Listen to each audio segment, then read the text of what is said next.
si çështje problematike aspektin financiar dhe problemeve financiare me cilat mundet me u përballë Kosova në mungesë të një qeverie funksionale të plot, mirë po në bazë të ligjit për qeverinë, qeveria në dërheqje siç quhet në ligj ka të drejtë mundet me procedu me buxhetin. A mundesh më na tregu se cilat janë mundësitë që qeveria që ju e drejtoni aktualisht me procedu me buxhetin edhe përkundër faktit që nuk mundem me quajt komplet funksional kuvendin për shkak që nuk ka komisione deri më tash të formuara. Faleminderit.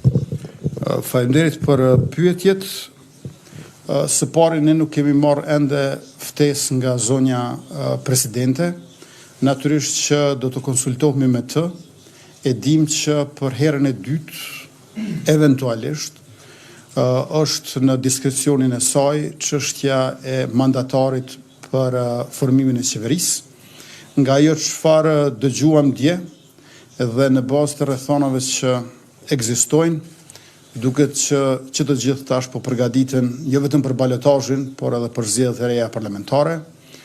Mbas është për të ardhur keq që do të mund të kemi përveç balotazhit edhe 2 herë zgjedhje, edhe zgjedhjen dimër edhe zgjedhjen pranverë, sepse kur nuk arritëm t'i bëjmë 61 deputet për një qeveri të re, atëherë është vështirë imagjinueshme që do të mund t'i bëjmë kollaj 80 deputet në pranverën e vitit arshëm, dhe i kemi vetëm 4 muaj drejt zgjedhja e presidentit apo presidentes, pra afatet kohore po ikin me shpejtësi dhe është për të ardhur keq se përveç balotazhit do të mund të kemi edhe 2 herë zgjedhje, kemi mundur së paku këto zgjedhje të dhjetorit t'i evitojmë e t'i kemi eventualisht vetëm ato në pranverë. Por, le të presim tash, janë 10 ditë afat për zonjën presidente, për rrugën përpara, e cila në bazë të gjitha fakteve, shenjave, është veç sa jo e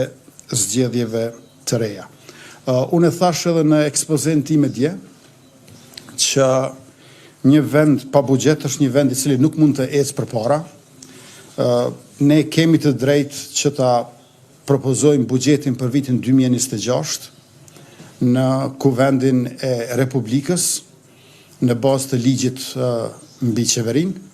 Mirë po, në të njëjtën kohë do të na duhet të bëjmë shumë konsultime me juristët në mënyrë që të shohim se si është rruga përpara, meqense fakti që qeveria miraton një propozim buxhet për vitin 2026, kjo nuk do të thotë që puna ka mbaruar, por vetëm sa ka filluar.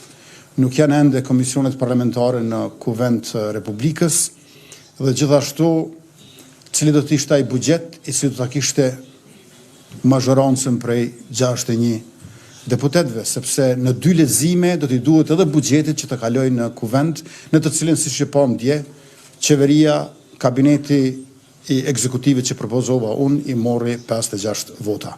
Pra ka shumë të panjohura për rrugën përpara dhe dita e djeshme i ka shtuar ato. Kryeministër Shqipran Xhema prej Kallzopikom, unë kam disa pyetje. Fillimisht kisha dashur me ditë tek emrat që i keni propozuar dje për ministra dhe për zëvendës kryeministra mungon ai i numri 2 të qeverisë, Kurti 2, Besnik Bislimi, pse nuk është ai aty edhe ako me qenë shef i shtabit në zgjedhjet e ardhshme të cilat po i presni. Po ashtu aty kemi parë që mungon Arbiena Gavsi, Rozeta Hajdari, por edhe Hysen Durmishi, pse mungojnë është çështje e performancës së tyre. E kemi pasur që edhe Donika Gërvalla Shfarci, e cila ka qenë ministre e punëve të jashtme, nuk i është besuar përsëri kjo ministri, cila është arsyeja. Dimal Boshën, kryetarin aktual të parlamentit, kemi pasur si emër për ministër, cili ka qenë planifikimi juaj. Po ashtu kryeministër, nëse kthehemi në retrospektiv, njëri prej premtimeve që keni pasur ndoshta në 2019 ka qenë me i pas veç 12 ministri, kësaj here e pom çurret nga 15 në 19 ministri propozimi. Çka ka qenë ideja, edhe ka kjo implikime të tjera buxhetore, edhe e fundit që po të më ditë se mos gabovesha përmendet edhe SBA-t gjatë fjalës suaj, cili është plani juaj për kthimin e dialogut strategjik. E thash që është e fundit, po është edhe një, a keni pas kohëve të fundit ndonjë takim me Ramush Haradinajn për koalicion, sepse përmendet LDK-n edhe nismën, po ashtu që me PDK nuk do një koalicion, po me AKën, a keni tentu me pas takime edhe me formu koalicion? Faleminderit. Së pari të gjithë emrat të cilët janë propozuar për dikasterit qeveritare janë rezultat i analizave tona të brendshme dhe emrat e përveçëm nuk janë rezultat i ndonjë vlerësimi apo mos vlerësimi, po janë kryekput çështje e fazës që na pret për planet dhe programin tonë. Rrjedhimisht të këtilla plane kemi edhe për emrat e përveçëm që u thanë këtu, për zonën Arbrien Agapsi, për zonën Rozeta Hajdari, për zotëri Besnik Beslimin. Ne do të jemi bashk në këtë ecjen tonë, por kush, ku edhe kur, këto janë diskutime të cilët edhe një herë po ritheksoj, nuk kanë të bëjnë me vlerësimin ose mos vlerësimin tim, por me fazat që na presin. Kemi pas ndërrime të dikastereve, ndërrime të pozitave, dikush që ka qenë deputet është bërë ministër, e kështu me radhë, do të thonë absolutisht nuk bëhet fjalë për kurfar gjykimi ndëshkues të asaj çfarë kam prezantuar unë dje. Ndërkaq që më duhet të them që për kryetarin e kuvendit Dimal Bashën, gjithmonë e kam paramenduar atë në ekzekutiv. Pra për Kurti 3, unë kam menduar që Dimal Basha duhet të vijë në ekzekutiv. Dhe ju e dini shumë mirë që propozimi i lëvizjes vendosje për kryetar kuvendi ka qenë gruaja më e votuar në këtë legjislaturë, Albulena Aghiu.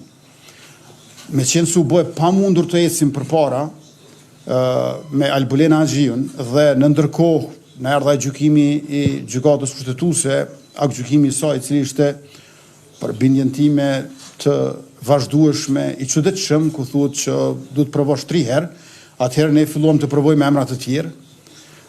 Dhe edhe aty nuk është mirë të nxjerrën konkluzione se dikë që e propozuam nuk e donim në qeveri, apo dikë e ndëshkuam, apo dikë e lavdruam.